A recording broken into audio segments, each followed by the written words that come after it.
방송에서 제공하는 부동산 정보에 대해서는 방송사에서 책임지지 않습니다. 결과에 대한 책임은 투자자 개인에게 있습니다. 동교의 시청자 여러분 안녕하십니까. 이충호의 재테크 시간입니다. 오늘도 어려운 문제를 가지고 한번 풀어보겠습니다. 항상 제가 여기 수업을 진행하면서도 재테크는 어렵습니다. 제가 이 수업을 하는 저도 어렵고 또 우리 세미나장에서나 우리 시청자 여러분들도 무슨 말인지를 잘 못 알아듣습니다. 재테크 방송에서는 뭘 하나 사십시오. 여기 좋습니다. 여기 많이 오른답니다. 그러면 그 뭐 알아듣는 데는 별로 어렵지가 않죠. 그렇지만은 이 세금하고 관계되는 것은 저희 같은 전문가도 어렵습니다. 하물며 시청자 여러분들은 더 어려우시겠죠. 그 중에서도 가장 우리가 좀 난해하고 자주 바뀌고 또 혼동스러운 게 주택을 가지고 임대 사업을 하는 거에 대한 것들이 가장 어렵습니다. 그 세법이랄지 보유세, 양도세, 종부세, 합산 배제에서부터 장특세 여러 가지 그렇습니다. 우리 지금 문재인 정부가 출발한 지가 지금 7개월 정도 됐죠. 근데 벌써 7번째 엊그저께 12월 13일 날 올해의 어떻게 보면 마지막 정대책 프로젝트라고 할 수도 있겠죠. 그래서 임대주택 등록을 하는데 이제 활성화 방안이라는 것을 이제 발표를 하게 됩니다.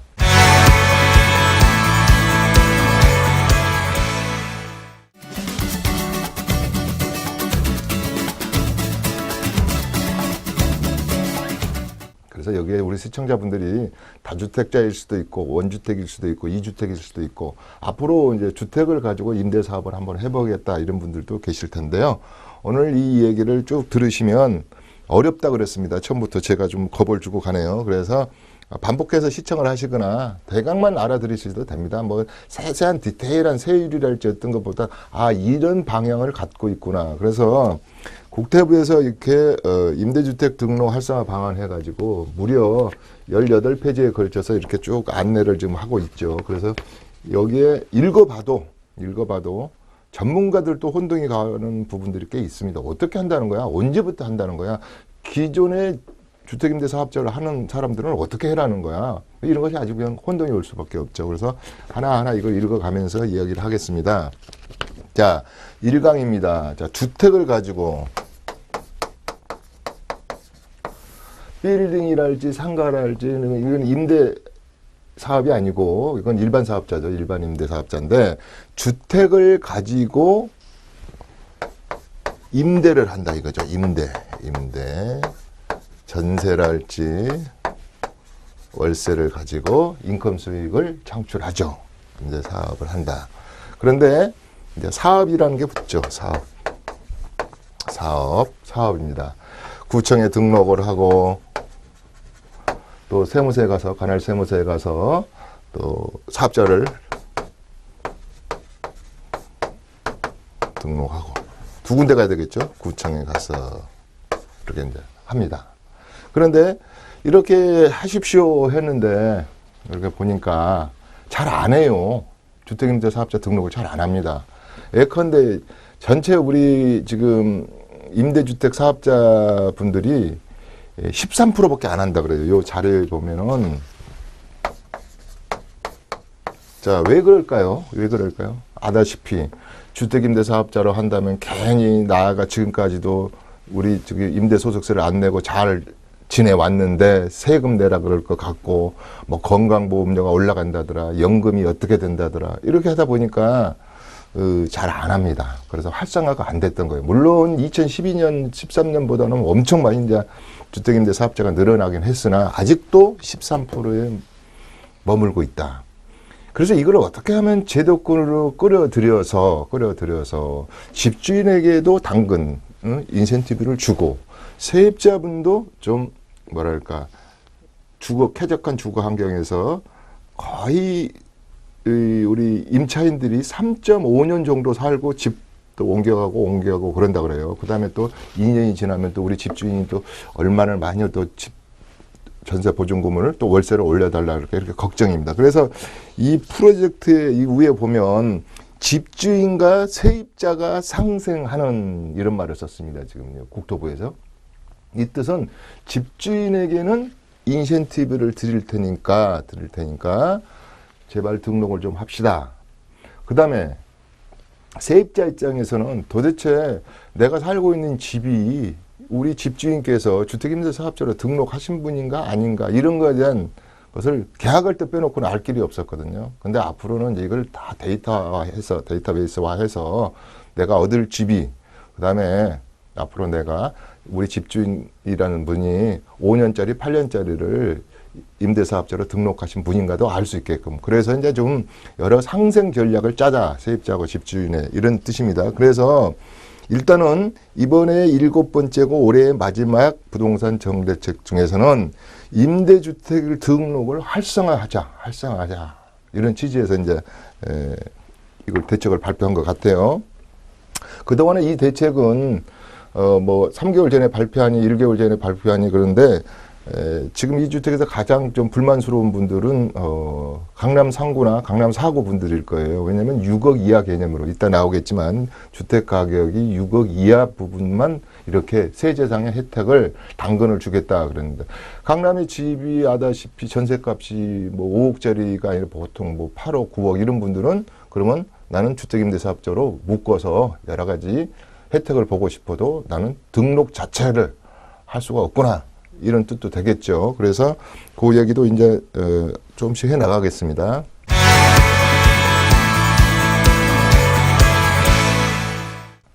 자, 제일 중요한 게 뭐겠습니까? 자, 이렇게 했는데, 자, 월세가 들어온다, 뭐 한다, 그러면 이제 임대소득세가 발생할 거 아닙니까? 임대를 놓는 이유가 뭐예요? 임대소득이 발생하기 위해서, 임대소득을 발생하기 위해서, 이제, 전세나 월세를 놓는 것이죠. 그런데 이때 지금 아다시피 2천만 원 이하의 주택으로 인해서 임대소득이 발생하는 부분에 대해서 2천만 원 이하는 지금 정상적인 과세를 하지 않고 유예시켜 놨거든요. 비과세로 안 받겠습니다. 이제 이렇게 지금 해놓은 거 아니겠습니까? 그런데 이제는 앞으로 뭐 등록을 안 한다든지 또 등록을 했든 안 했든 간에 이제 2019년도의 가세분부터는 분리과세를 해서 세금을 받겠습니다. 이런 뜻이거든요. 그러면 이제는 임대소득세에 대해서 어차피 노출될 거라면 임대소득세를 많이 안 내기 위해서는, 많이 중과세 안 당하기 위해서는 절세 전략이 필요하겠죠. 이제 또 2019년이라 그래봤자 이제 내년 1년밖에 안 남았지 않습니까? 그러면 2019년부터는 이제 분리과세다. 분리과세가 뭐냐? 또 종합과세가 뭐냐? 비과세가 뭐냐? 이 헷갈립니다. 분리과세가 뭐냐? 분류과세가 뭐냐? 2천만 원이 넘으면은 종합과세 한다더라. 2천만 원 이하는 비과세 한다더라. 감면해 준다더라. 합산 배제한다더라. 참 힘듭니다. 그럼 어느 주택은 된다더라. 어느 주택은 안 된다더라. 어느 주택은 어떤 규모를 갖춰야 된다더라. 종부세를 또 합산 배제 안 하려면 지방은 3억 이하라더라. 수도권은 6억이라더라. 여러 가지가 이제 복잡. 근데 시청자분들은 이런 것을 싹 머릿속에 지워버리세요. 이거 뭐 외우려고 하지도 마시고요. 이거의 취지와 내가 안 했을 때 어떤 중과세를 당하느냐, 그것만 좀 우선 생각하시면 됩니다. 자, 요때 제일 문제가 다주택자입니다. 다주택자. 제가 다주택자라 하면 거의 세법에서는 3주택 이상, 물론 2주택도 다주택은 다주택이죠. 그러나 제가 2주택은 우연적이고 어떻게 보면 필연적이고 그런 일시적인 것을 2주택이라고 그랬잖아요. 자, 다주택은 이제 3주택자 분들하고, 자, 2주택, 1주택. 자,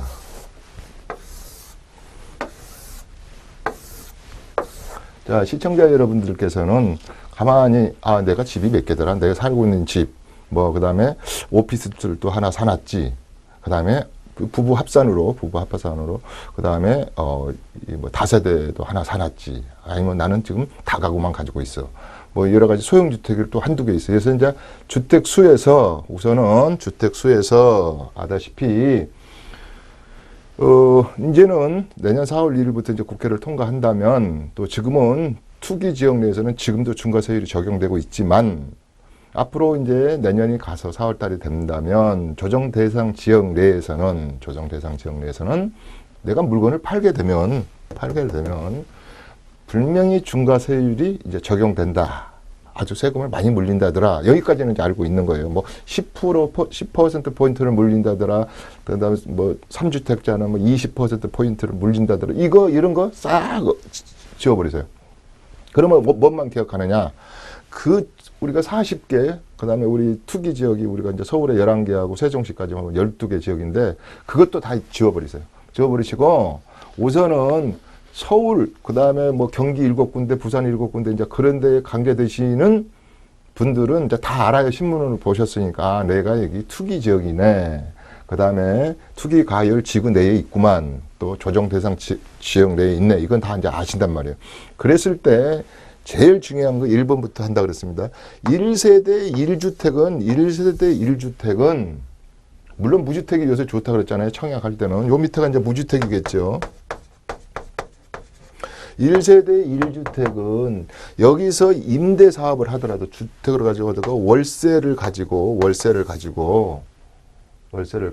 9억 이하, 공시 가격이 9억 이하면 자, 9억 이하 한 8억 8천만 원짜리의 집을 하나 가지고 내가 한 채예요. 한 채 가지고 내가 나무 집에 가서 전세 살아. 나는 전세 살고 집이 어디 강남이나 좋은 데 있어 가지고 예를 들어서 외국인들한테 렌탈 하우스로 준다든가 이래가지고 예를 들어서 월세가 500, 1000이 나온다고 하자고요. 그러면 9억 이하야 그 집이.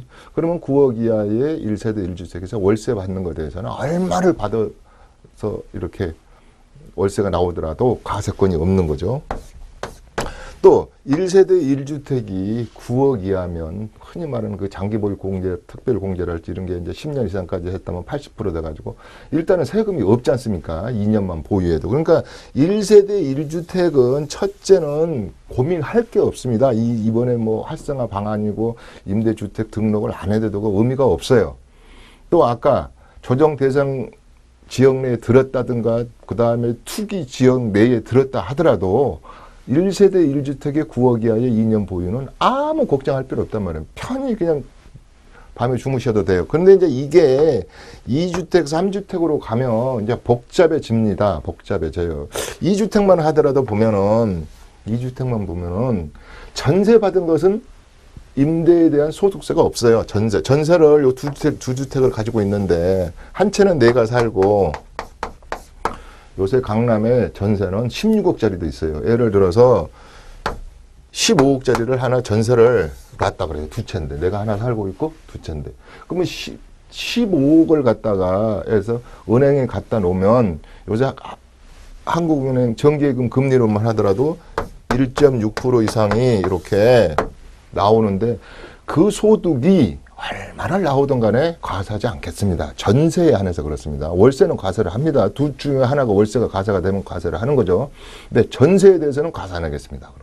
근데 이제 이렇게 되면 3주택부터는 틀려진다고 그랬죠. 3주택부터는 하나 내가 집에 살고 예를 들어서 그 다음에 보증부 임대로 뭐 반월세도 하나 받고 반전세라 그러나요? 하나 받고 그 다음에 전세도 하나 샀어요. 왜 이건 전세 샀냐? 그러면 다음에 재건축이 되기 위해서 갭 투자한 거죠. 이제 그래서 전세가 80%, 내 돈 20% 가지고 샀단 말이에요. 근데 3주택이 되면 월세 나오는 거 당연히 과세하고 요 전세 나온 거에 대해서도 간주 임대료로 간주해서 물론 이제 전체 금액이 10억이다 그러면 뭐 3억을 빼주고 여기에서도 60%만 받고 여기에서도 정기예금 했다고 가정해서 1.6%만 받겠습니다. 계산하겠습니다 해가지고 요것을 임대소득으로 보겠어요. 그게 간주 임대료죠. 이렇게 해서 이제 3주택부터는 과세를 한다. 2주택이라도 전세만 받은 것은 과세를 안 하지만 월세를 받으면 과세를 한다. 요때 2천만 원 이런 것을 마련하세요. 2천만 원. 우리가 상가에서나 건물에서 단돈 200만 원만 월세가 나와도 전부 다 뭐 임대소득세 다 신고해야 되지 않았습니까? 자, 근데 주택으로 가지고, 주택법에 의한 주택을 가지고 임대가 연 2천만 원 이하라 그러면 월 얼마 정도 되죠? 이거 12로 나눠보면 한 160, 한 6만 원 정도 되네요. 요렇게 월세가 들어오는 주택으로서 아까 간주인들을 포함해서 이렇게 나오신 분들은 가세를 안 하겠습니다. 그냥 가지고 애들 대학도 하고 생활도 하고 여행도 하십시오. 이러는 거죠. 그래서 이제 이게 2019년으로 가면 이 부분에 대해서도 이제 분리해서 과세를 하겠습니다. 이런 뜻입니다. 그래서 14%하고 또 지방소득세까지 합하면 15.4%를 좀 내주세요. 그런 뜻입니다. 내주세요. 이때도 주택이기 때문에 이제 등록을 한 사람과 안 한 사람을 갖다 차별을 해야 되잖아요. 그러면 이제 뭐 요거 2천만 원이 들어왔다 그러면 뭐 필요 경비를 70%를 인정하겠다. 또 기타 소득, 금융소득이라 기타 소득이 2천만 원 금융소득 같은 게 안 넘으면 뭐 기본공제를 400만 원을 해주겠다. 그래서 지금 이 국세청하고 행안부하고 그러니까 국세청, 건설교통부, 국세청, 행안부, 그 다음에 건교부가 합동으로 여러 우리 학생일자 받는다든지 그 다음에 우리 월세 사시는 분들 연말 정산할 때 소득공제 받는다든지 이런 자료들이 다 있잖아요. 국세청이네요. 국세청. 그 국세청장. 한승희 국세청장. 행안부가 김부겸 국세청. 제일 바쁘죠. 요새 제일 바쁜 분 김현미 국세청장 같은 이분들이 서울에서 머리를 낫대고 데이터를 구축해가지고 지금 자료들이 다 다른 데서 이렇게 이렇게 관리를 하나 봐요. 그러니까 통합이 안 됐나 봐요. 그래서 이걸 이제 데이터베이스해서 제대로 좀 해봅시다.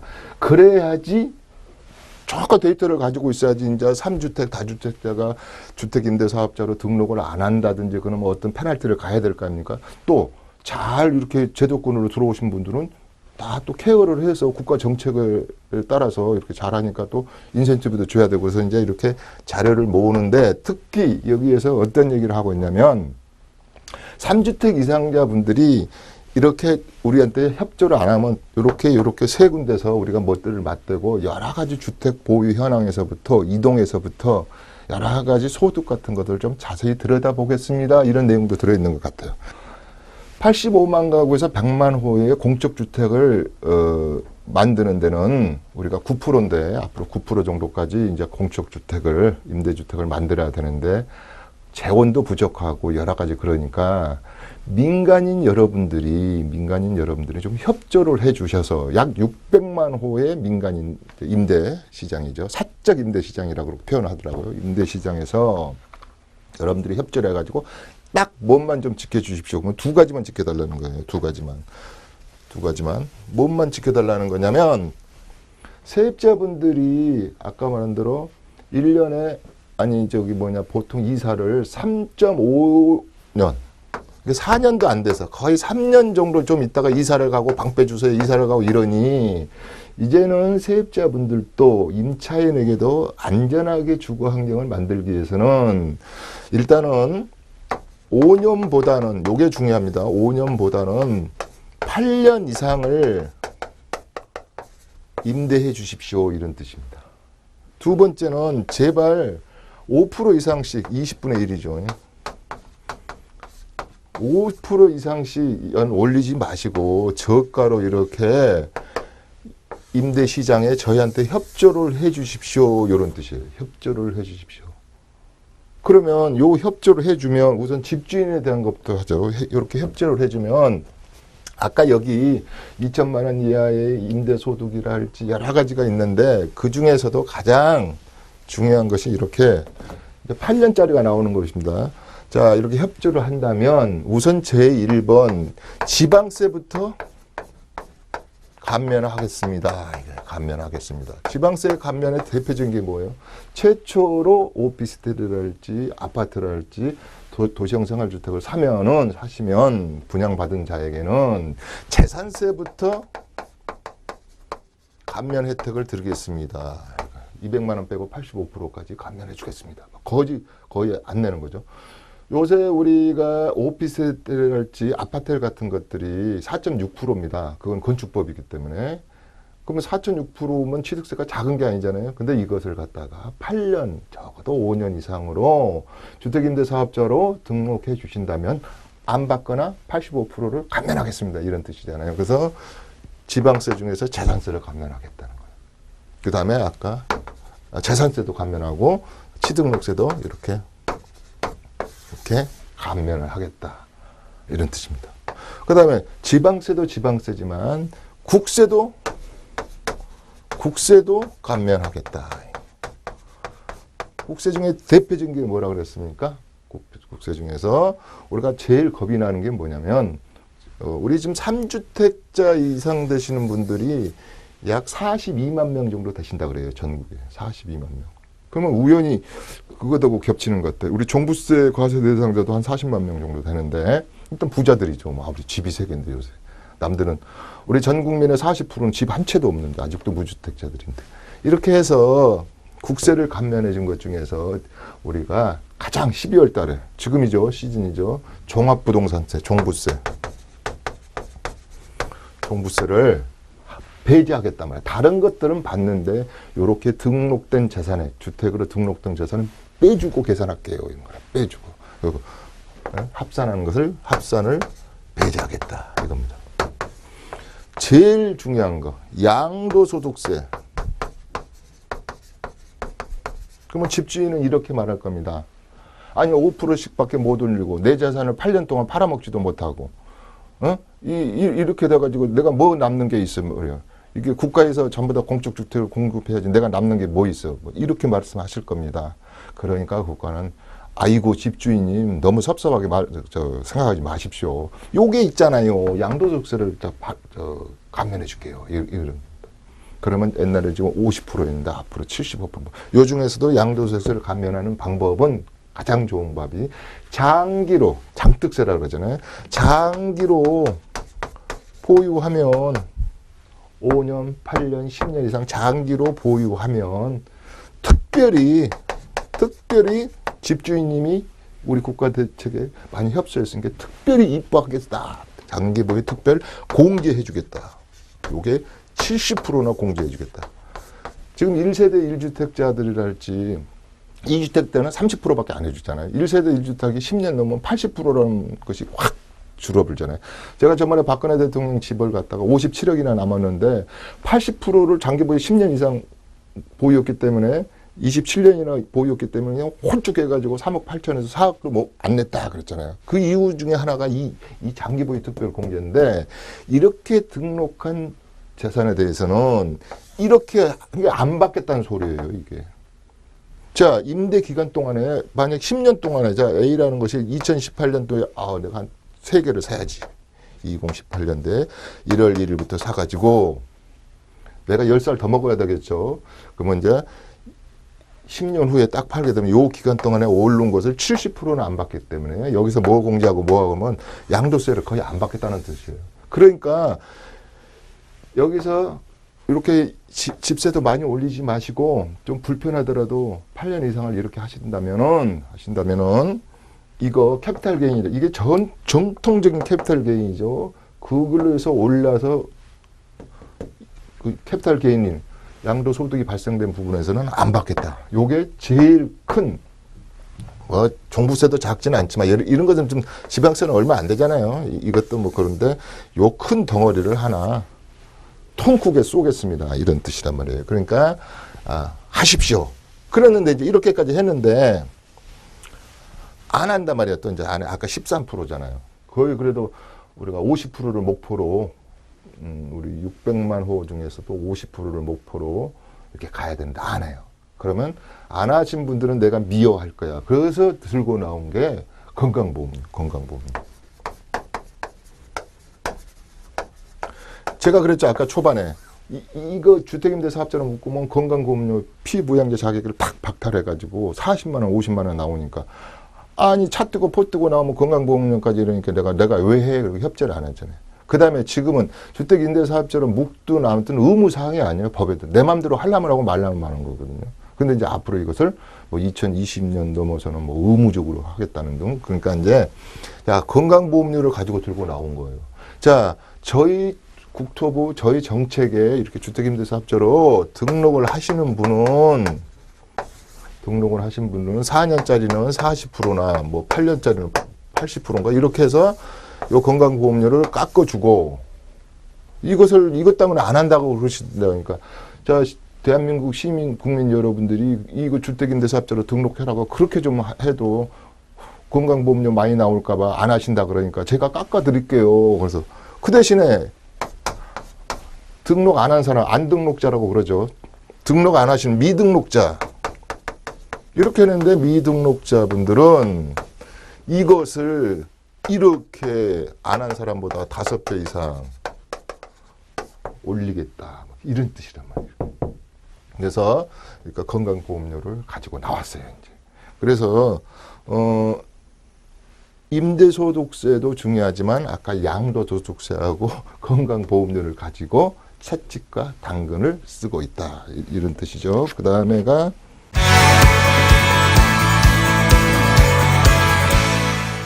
양도소득세 아까 했죠. 양도소득세. 제일 우리가 재테크에서 사실 제일 중요한 건 보유세보다도 내가 이걸 뭐 임야를 하나 사가지고 가격이 올랐든 재건축을 하나 사서 가격이 올랐든 아파트를 하나 사서 가격이 올랐다 그러면 1세대 1주택이 아닌 분들이 가장 고민 중인 것은 국가가 얼마나 나한테 양도소득세를 부과할 것인가 그게 제일 궁금하죠. 그러니까 이제 이렇게 한 보따리 주는 것이죠. 그래서 양도소득세 아까 좀 이야기를 했습니다.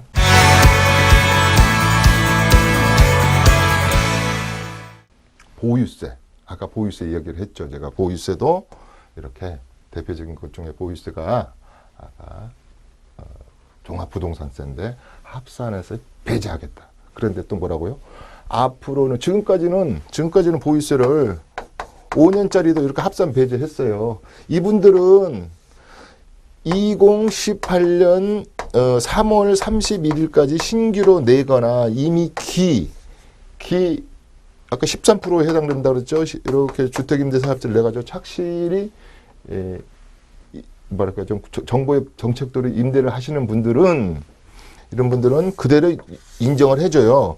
근데 내년 이제 4월 1일이 되면 요 5년짜리는 전부 다 5년짜리는 인정을 안 하겠다는 거예요. 뭘 인정 안 하냐면 종부세를 부과하겠다는 뜻이에요. 쉬운 말로 말하면 종부세를 부과하겠다. 그러니까 쉬운 말로 말해서 8년짜리를 해주세요. 8년 제발 좀 8년짜리를 해주세요. 여기 있잖아요. 이렇게 집주인도 좋고 세입자가 상상하게 이렇게 장기를 좀 해주세요.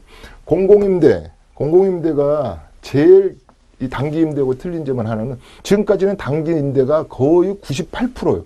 아예 그러니까 이런 거. 아이고 10년 8년 이상을 어떻게 내가 세상이 어떻게 바뀔지 모르고 하도 세상에 폭탄이 많이 돌아다니는데 뭐 세금 폭탄, 가계부채 폭탄, 뭐 절벽이 많고 그러는데 내가 어떻게 세상이 바뀔 줄 알고 8년을 해요. 그래서 다 단기로 해요. 단기로. 거의 뭐 98%가. 그러니까로 이게 우리 세입자분들의 그런 뭘까 항상 불안하잖아요. 또 오르고 그러니까 8년짜리로 하는 거예요. 8년짜리로. 이렇게 해서 이제 5년짜리가 없어진 겁니다. 아까 종부세 대상자는 배제 받으려면 8년을 해주세요. 이런 거란 말이다. 보이스 중에 제일 바뀐 게 그겁니다. 8년. 8년 길죠. 10년 이상이니까 요 대통령 선거 2번 해야 돼요. 2번. 그 다음에 이제 5강 한번 볼까요? 5강.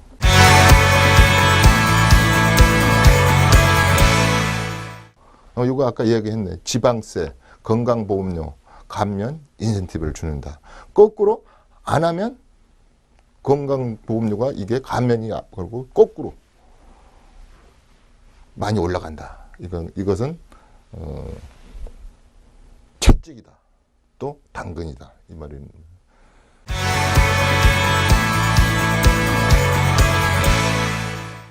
이제는 단기란 말이 좀 없어질 것 같아요. 이제 일반 임대, 단기 임대 그렇거든요. 임단 또 기업에서 하는 거 있잖아요. 기업형. 뭐 누스테이가 대표적인 것이죠. 그다음에 준공공. 그러니까 이게 왜 이름도 왜 준자를 붙였냐? 준주택이냐? 공공 퍼블릭에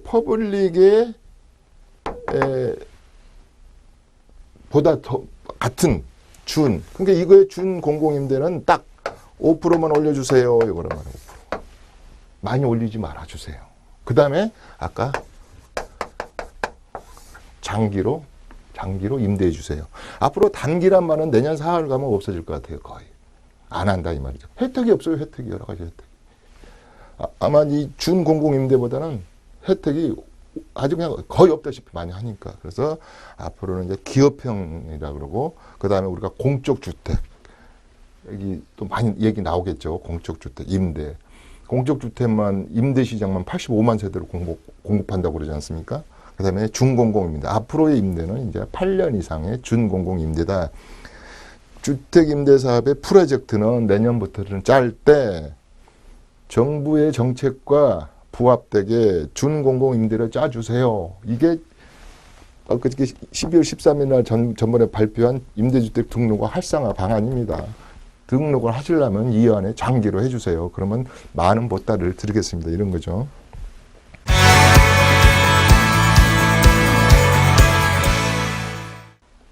자, 요거 나왔네요. 요거 한번 보시죠. 이것은 당연히 세법하고 관계가 돼 있죠. 당연히 이것은. 그래서 이걸 한번 분석을 해보죠. 지금 집에 계시는 시청자분도 아이고 내가 어쩌다 집이 세 채가 됐네. 이게 그런데 이게 다주택자여가지고 중과된다던데 이래가지고 잠 못 자시는 분이 있고, 그래서 자 지금부터는 임대주택 사업자의 득과 실,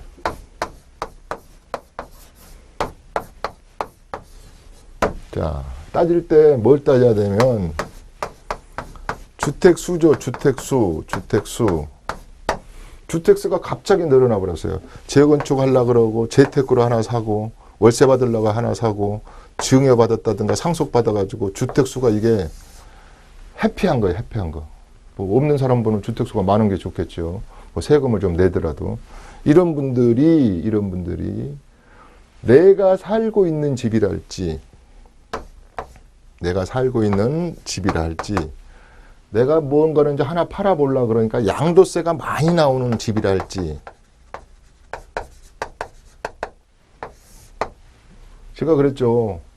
내년에는 42% 구간했다가 이렇게까지 했습니다. 3주택이 5억 초도가 됐지만 42% 구간인데 여기서 20%를 더 받아간대요. 펀드 62%인데 그러면 또 지방세 내야 되잖아요. 예를 들어서 그러면 68.2% 뭐 이런 식이 되는 거죠. 5억 초과가 되면. 옛날에 사는 집이 하나 저 사우대 가가지고 내가 몫으로 열심히 일해야 되는데 어이구 그냥 개포동 아파트나 이런 걸 하나 사놨어요. 어이구 이게 17억이 간다네. 근데 이 쪼잔쪼잔한 것 때문에 다른 거 가지고 있으면, 내가 이런 말도 했잖아요. 5억에 사가지고 15억이 됐는데 10년 이상을 가지고 있었다. 1세대 1주택이다. 그러면 1,400만 원밖에 안 나는데 10억이나 남았는데도 1,400, 1,500만 원도 세금이 안 나오던 것이 이렇게 가니까 세금이 많이 나온다고 그랬잖아요.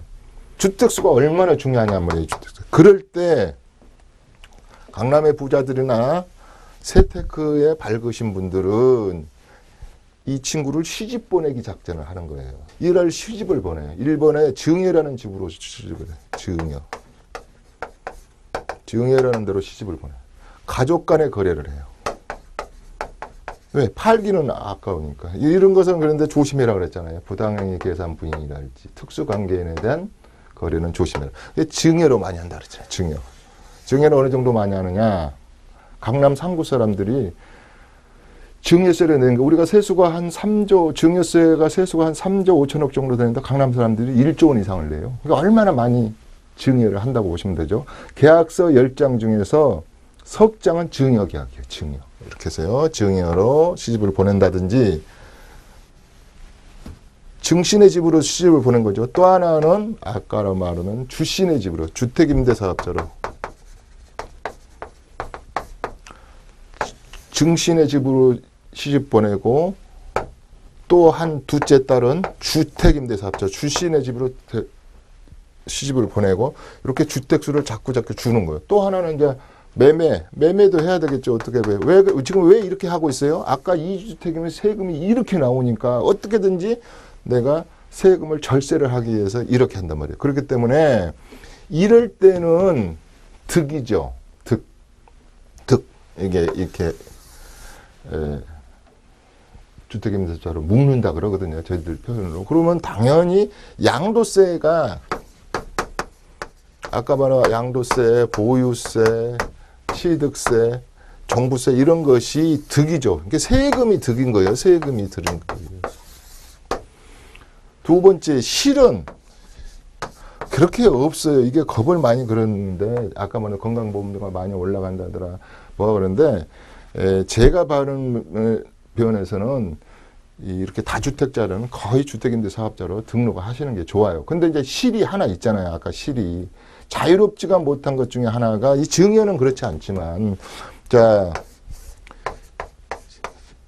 증여는 굳이 하나 더 따진다면 증여했을 때 바로 팔지 말아라. 5년 이내에는 2월 과세 걸린다. 저 물려준 증여자가 취득한 가액으로 잡히니까 우리가 토지를 증여받는다든지 주택을 증여받을 때는 조심해라. 뭐 이런 얘기하고 또 부담부 증여도 이거 세법 시간 제가 많이 해줬죠. 부담부 증여도 전세 끼고든 모기지를 끼고 할 때도 이걸 잘해야 된다. 잘해야 된다. 특히 재산의 형성 과정이랄지 이런 소득이 없는 능력이 없는 사람들이 증여를 했을 때 다음에 사후 관리를 할지 뭐 누가 전세를 갚아줬느냐 이런 식으로 해서 이것도 5년 제약이 있다고 봐야 되겠죠. 실 말하는 겁니다. 실. 그 다음에 이것도 10년 이상 하십시오. 적어도 8년 이상 하십시오. 그러면 롱 타임 이게 대선 2바퀴 돌 때까지 내가 집을 못 팔아라는 거냐 이제 이런 거잖아요. 이런 거. 세 번째 꼭 실이라는 것은 이걸 등록을 했다가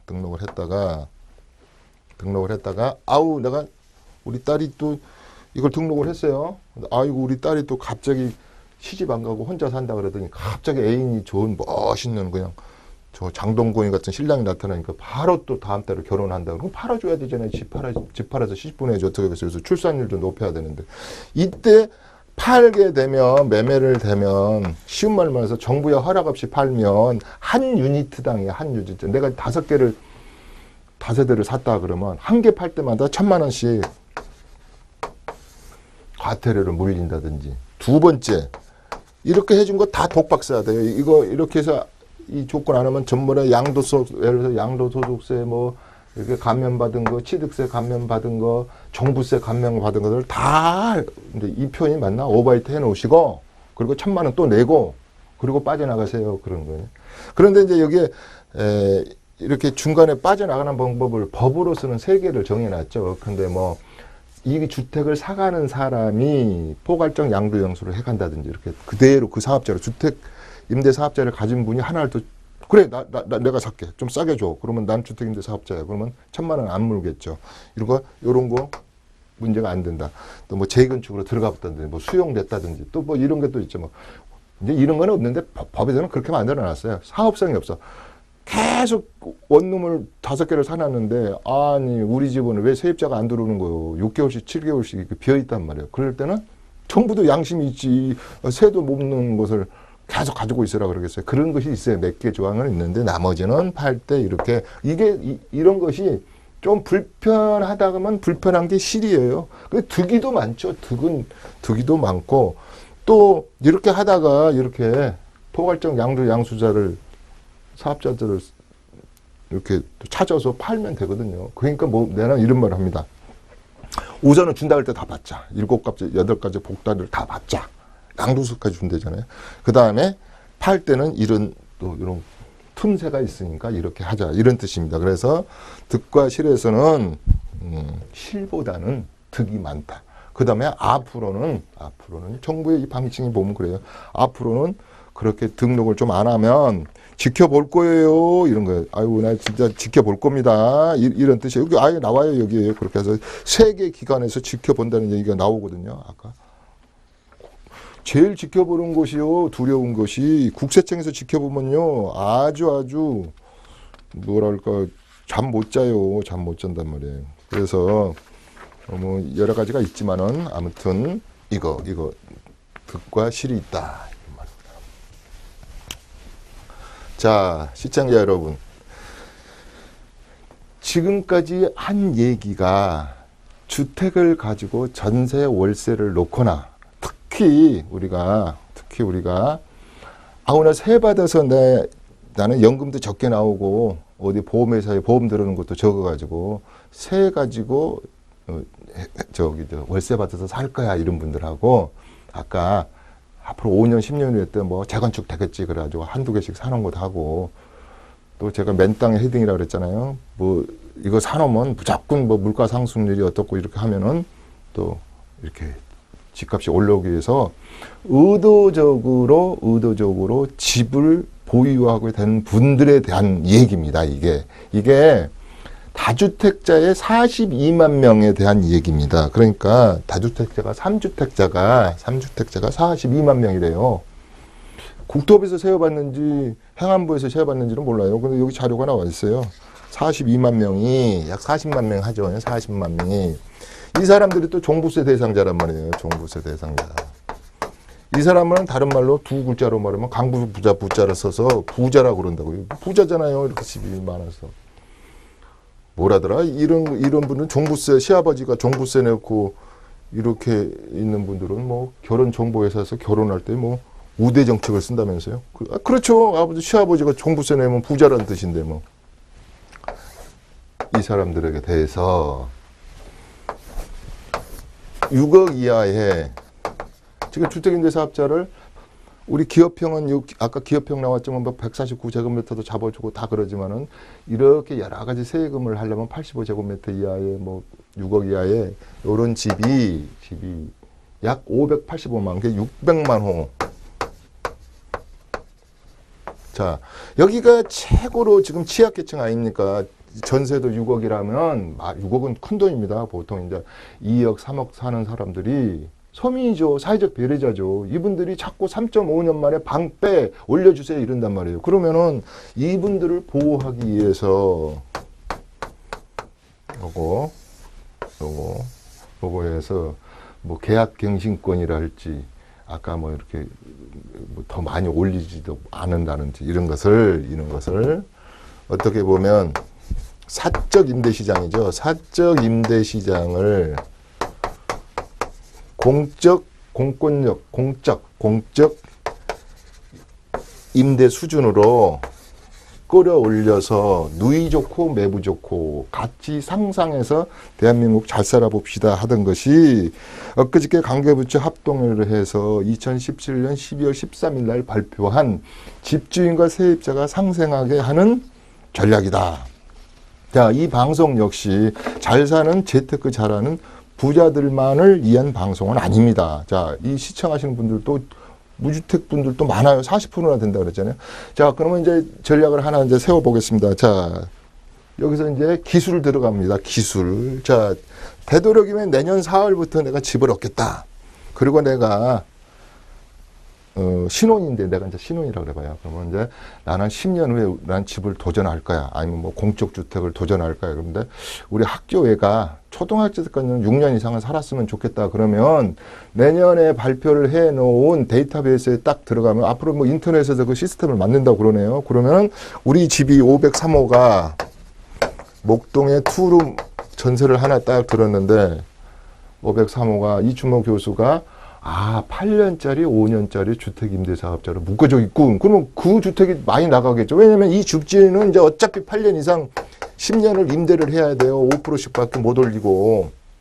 그러면 이 집주인은 쉬운 말로 말해서 한 3, 4년 살아도 내 애가 초등학교 때까지 6학년을 다 마칠 때까지는 방 빼주세요 소리는 안 하지. 단 요것은 이제 올려줘야 되겠지만, 그러니까 안심하고 내 집 마련에 플랜을 짜겠죠. 열심히. 제가 안타까운 건 이렇습니다. 자료를 보니까 이 자료에도 나와요. 이 자료에도 보면은 2007년부터 2016년 동안에 약 10년 동안에 전세값이 75%, 70%, 80% 정도 올랐어요.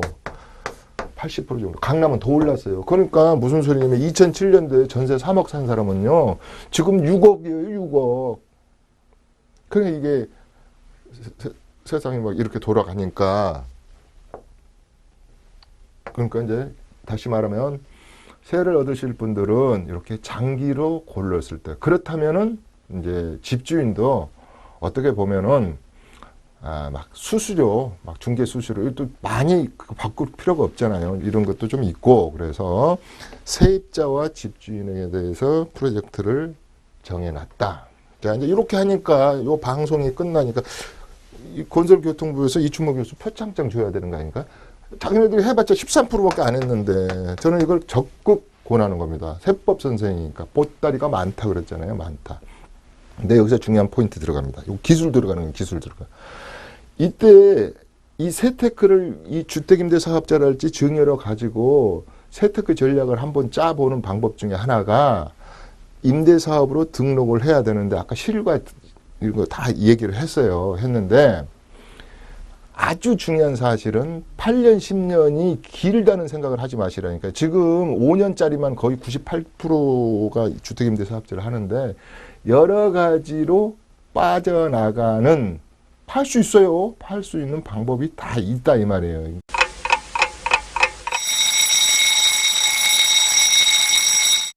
이 주택임대사업자, 부동산의 부자가 되고 싶은 분들, 부자.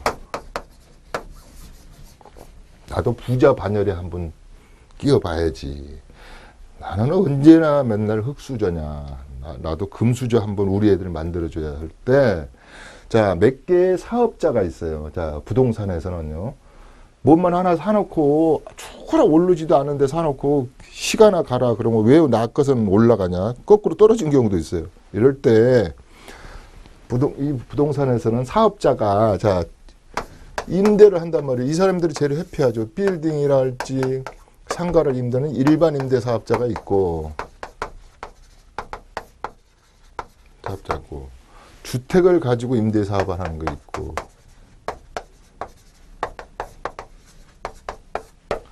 그다음에 뭐 건설업도 있죠.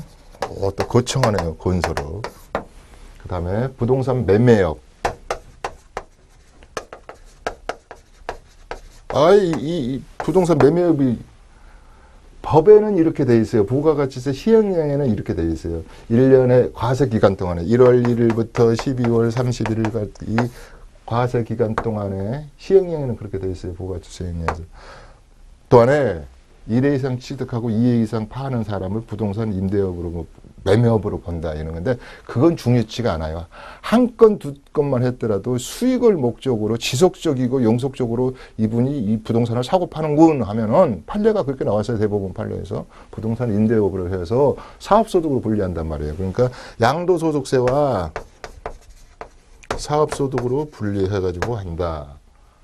그러니까 이거 어떤 시청자분은 날카로운 질문 하시더라고. 굉장히 이분은 중급반 이상이야. 교수님, 그러면 아까 청약 조정 대상 지역에서는 아까 중과해가지고 60% 이상 세금을 물린다 그러니까 이렇게 매매업으로 차라리 내가 해가지고 사업소득으로 처리하는 게 낫지 않을까 이렇게 무서운 질문을 한다고요. 그렇지만 국가가 어떤 국가였는데 양도소득세고 사업소득을 계산해봐가지고 만원적으로 택하는 걸. 그러니까 이런 걸 할지 신축 판매업이라는 게 또 있어요. 신축 사업. 네, 판매업. 그 유명한 어번 인필 하우징이라고 했잖아요. 어번 인필 하우징. 뭐 부동산 정보활동 서비스. 부동산 정보활동 서비스. 정보활동 서비스. 신축 판매업 대표고 부동산 정보활동 서비스업이거든요. 이게 뭐예요? 제가 가지고 있는 31년의 노하우를 다 드리는 거예요. 아낌없이 드리는 거예요. 세법 지식 그 실무에서 지금 현재 따끈따끈하고 이렇게 일어나고 있는 것을 정보를 드리는 거예요. 물건 가려주는 거다. 정보. 청약을 어떻게 하시라. 정보. 이런 것을 제대로 알고 있어야 돼요. 재테크를 하려면. 부동산 정보활동 서비스업, 신축 판매업으로 가가지고 양도세를 절세하는 방법, 부동산 매매업자, 특히 경매, MPL 좋아하지 마시란 말이에요. 이거 매매업으로 사업소득으로 안 당하는 거, 임대사업자, 일반 임대사업자, 건설업, 종합건설 같은 거, 뭐 이런 것들이 다 한 덩어리가 되어져 있는 부동산 시장입니다. 자, 오늘 뭐 시간이 벌써 다 돼버렸네요. 그래서 오늘은 여기까지만 주택임대사업자에 대해서 이야기를 하겠습니다. 그래서 여러분들 어렵습니다. 이거 어려워요, 주택임대사업자. 그러니까 제가 아까 말하는 키포인트만 딱 기억하시면 되겠습니다. 자, 오늘은 이춘모의 재테크. 오늘은 주택임대사업에 대해서, 프로젝트에 대해서 얘기했습니다. 여기서 끝냈고요. 저는 다음 시간에 또 다른 내용을 가지고 시청자 여러분과 함께 하겠습니다. 감사합니다.